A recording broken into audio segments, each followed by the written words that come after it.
السلام عليكم ورحمة الله وبركاته. ايه رأيكم في الجمال اللي احنا عاملينه كده قبل ما نبدأ اي فيديو؟ بس قبل ما نبدأ الفيديو حابين نصلي على الرسول. اللهم صل وسلم وبارك عليك يا حبيبي يا رسول الله. شايفين الجمال؟ شايفين الحلاوة؟ الله على الحلاوة والطعامة. ما تيجوا نشوف عملنا ده ازاي. وعملنا الاختراع الجامد ده اللي الاولاد هيتجننوا عليه بطريقة سهلة وبسيطة جدا. يلا بينا نشوف عملناه ازاي. السلام عليكم ورحمة الله وبركاته. ازيكم يا حبيب قلبي متابعين قناة مطبخ العيلة مع ام فرح؟ يا رب تكون اوقات كلها بركة وراحة بال وحسن الاحوال. زي ما احنا شايفين مع بعض، ده ايه يا ام فرح؟ ده يا جماعة كنز احنا بنرميه وبنضحي بيه، بس نقدر ان احنا نستخدمه في حاجات مفيدة جدا. نقدر نعمل بيه حاجات الاطفال، زي ما احنا عارفين ان احنا خدنا الاجازة والاطفال بيحبوا الحاجات اللي بتشترى من بره، فاحنا هنعمل لهم دلوقتي الكاندي بالطريقة الاصلية. الكاندي ده دلوقتي بيتشرب باسعار يعني عاليه جدا. فاحنا هنعمله في البيت وبحاجه كنا بنرميها في الزباله ما بنستخدمهاش. ايه هي؟ قشر البطيخ. انا بعد ما قطعت البطيخ شلت القشره الخضراء، معايا بس القشره البيضه ديت. انا هو في المحلات بيقطعوه اشكال وقطع مربعات صغيره، لا انا هعمله معاكم دلوقتي عاملاه قطع طويله، يعني ان الاطفال تحبه ونبسط الاطفال كده معانا. فهوريكم انا جبت القطعه البيضه وقشرتها من هنا وشلت الاحمر ده. هنعمل بينه وصفه برضه هتعجبكم ان شاء الله. هبدا ان انا اقطعها كده طرنشات اهيت زي ما احنا شايفين. انا قطعت الكميه وسبت دول اقطعهم معاكم. التقطيعه اللي انت حباها قطعيها، واعذرونا على فتح الميه الاستاذ دودو، زمان وحشكم يا جماعه. هنقطعها كده زي ما احنا شايفين. التقطيعه بقى اللي انت تحبيها او اولادك يحبوا شكلها اعمليها. هنعمله ازاي؟ طريقه سهله وبسيطه جدا. معايا حله على النار اهيت فيها ميه بتغلي. تمام. اسفه يا جماعه معلش. معايا حله على النار فيها ميه بتغلي. هنزل بالقشر بتاعنا ده لمده 20 دقيقه فقط لغير. تحسبيها كده مع ساعتك 20 دقيقه اهوت. هنزل بالكميه اللي معايا.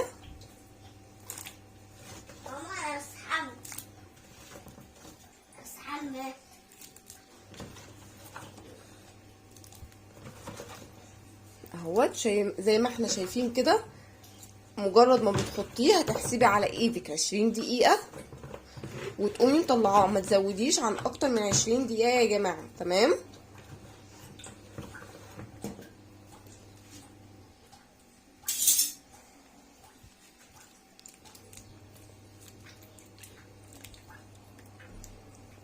اهو. وهنغطي عليه بقى، وبعد ال20 دقيقه هنشوف ايه اللي جراله. شايفين يا جماعه مع بعض قعدت 20 دقيقه على الميه، ولا اتهرت ولا باظت ولا جرالها اي حاجه، وشايفينها متماسكه مع نفسها هي. هبدا دلوقتي ان انا هنشيلها اهو زي ما احنا شايفين. تمام. وما تسيبيش واحده، والله هتندموا بجد لو سبتي حتى واحده من غير ما تستخدميها. تمام اهوت.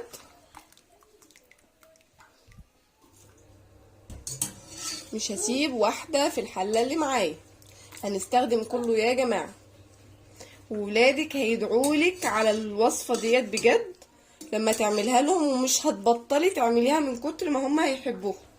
شايفين الميه ما فيش فيها، وشايفين الميه نضيفه ازاي؟ ليه؟ لان انا غاسله القشر بتاعي ده قبل ما استخدمه غسله كويسه جدا. تمام. فانا هبدا دلوقتي اخد الكميه اللي معايا. الخطوه اللي جايه بقى هنعمل ايه؟ معاكي اي كوبايه، سواء كوبايه معياريه سواء اي كوبايه عندك هتعايري بيها. هعاير بيها ازاي؟ ثانيه واحده نجيب معلقه اهو. هملي الكوبايه بتاعتي، لان على حسب الكميه اللي معايا اللي انا هستخدمها هي ديت عن طريقها هحط السكر. ادي كده كوبايه. تمام. 2. يعني الكميه اللي انت هتستخدميها هي ديت هتحط لها السكر بمقدارها. هنعرف دلوقتي ازاي. تمام.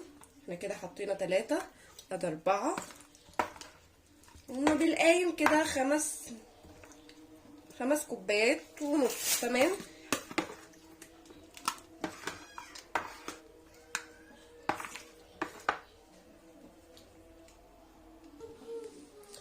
انا حوالي معايا زي ما احنا شفنا يعني 5 كوبايات من الفاكهه اللي معانا. هنبدا نحط لهم ايه يا جماعه؟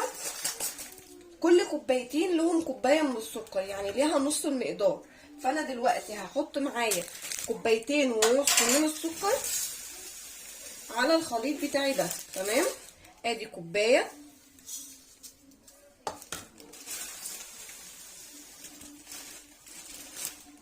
وادي الكوبايه الثانيه، وادي النص كوبايه. تمام. زيهم هحط زي السكر بالظبط، هحط ميه. تمام. ادي كوبايه، ادي 2، ادي النص. تمام. هعمل ايه دلوقتي؟ هقلب الخليط بتاعي ده كويس، وهرفعه على النار، وهسيبه يتكرمل معايا على نار متوسطه كده براحته، لحد ما يتكرمل خالص، لحد ما كل الميه ديت الخليط اللي معايا يشربها. فانا دلوقتي هرفعه على النار، وما يقرب على نص كرمله هوريه لكم. زي ما احنا شايفين اهو يا جماعه، بدا ان هو يتكرمل اهوت، بدات ان الميه تخف من عليه، بس هو لسه عليه ميه. انا عايزاه يشرب الميه بتاعته دي كلها خالص، تتكرمل فيه معايا. هنا انا نسيت اصور حته ان انا حطيت لها معلقه صغيره، نص معلقه صغيره من الفانيليا. ودلوقتي هنبدا نعصر نص ليمونه كده زي ما احنا شايفين اهو بس. وهسيبه بقى يشرب بقيه الميه اللي عليه دي كلها ويتكرمل، وبعد كده هنشوف هنعمل بيه ايه وهنطلعه ازاي زي الكاندي، واحلى بكتير من اللي بيتشرب من بره. وعايزه ابقى اعمل معاكم تاني، هعمل لكم الكاندي اللي بيتعمل بالجيلي، بيبقى جميل برضو. بس في فيديو تاني ان شاء الله هعمله لكم. شايفين يا جماعه خلاص اتكرمل وشرب كل الميه والسكر وكل حاجه. هبدا دلوقتي الالوان بقى المتوفره عندك، انا هقسمهم الاول على 4 اطباق كده او 4 بولات زي ما احنا هنشوف مع بعض كده اهوت. تمام.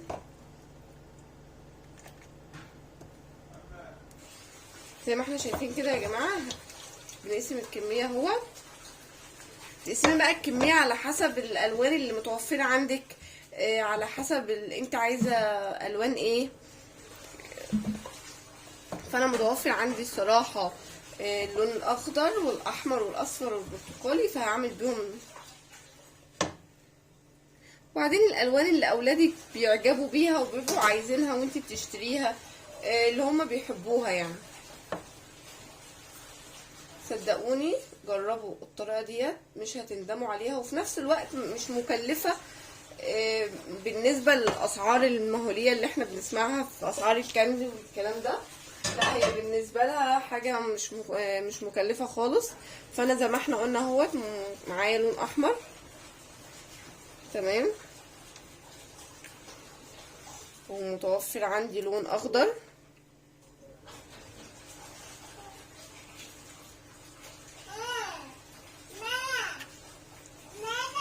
دول جل، بس اللون الاصفر واللون البرتقالي هم الصراحة جون باودر، يعني دول اللي كانوا متوفرين عندي، برضو هنستخدمهم مش هنقول لأ.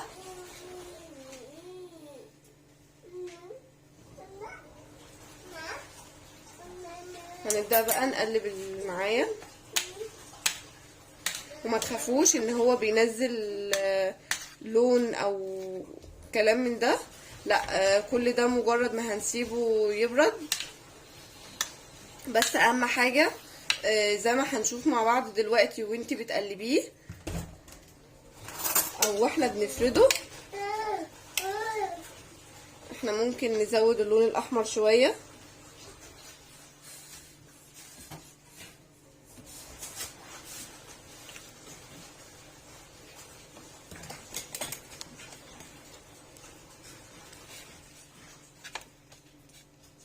مجرد اصلا ما هيبرد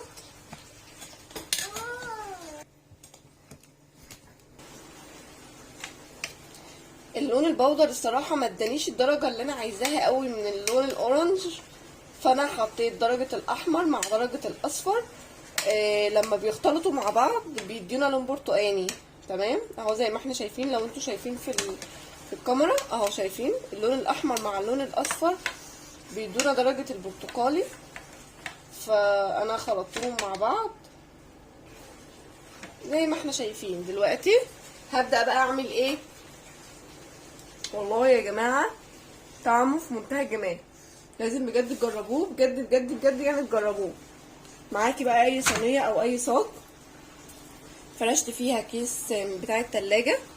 هبدأ دلوقتي ان انا انزل بيه يا جماعة، وما تعرضوهوش للمروحة عشان ما يجمدش ما ينشفش معاكي. لا احنا بنسيبه في اي مكان بره عادي. يعني انت مثلا لو عاملاه من بالليل تاني يوم الصبح بتستخدميه وتاكليه على طول. تمام.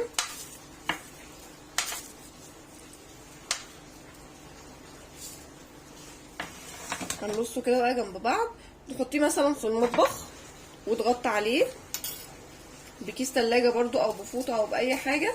مجرد بس هيبرد معانا واللون هيثبت عليه، علشان زي ما احنا شايفين لو انا مسكته دلوقتي هلاقيه بيلزق معايا واللون بيطلع في ايدي. لا انا عايزاه اللون يمسك عليه، فعلشان كده افرده على صينيه زي ما احنا شايفين اهوت.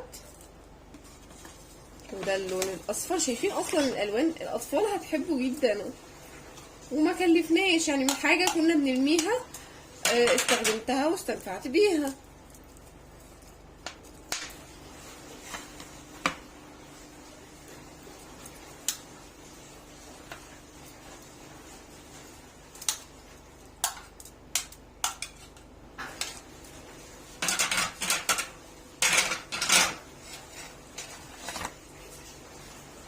بس كده شايفين في اسهل من كده؟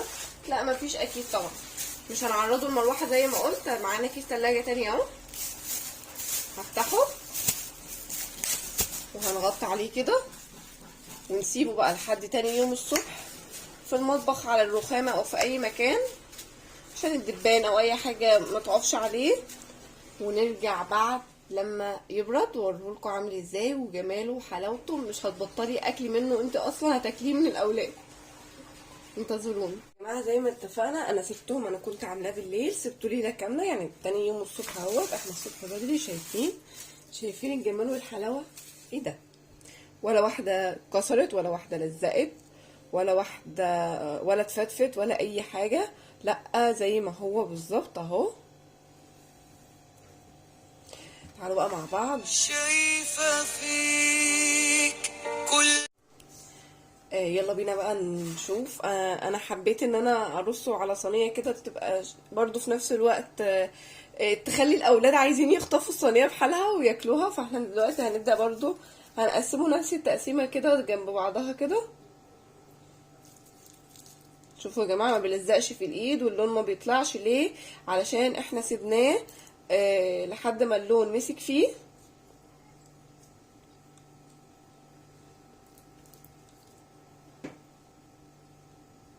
وطبعا ايدينا نظيفه. واعذروني انا بشتغل فيديو، بس انا بحب اشتغل بايدي، ببقى متحكمه اكتر من ما بشتغل بحاجه تانية.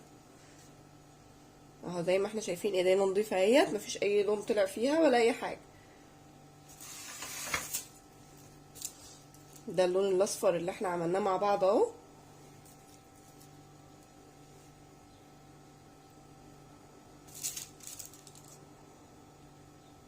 وفي منتهى الله. لا بجد والله لازم تجربوا الطريقه دي، هتعجبكم جدا وهتعجب الاولاد قوي.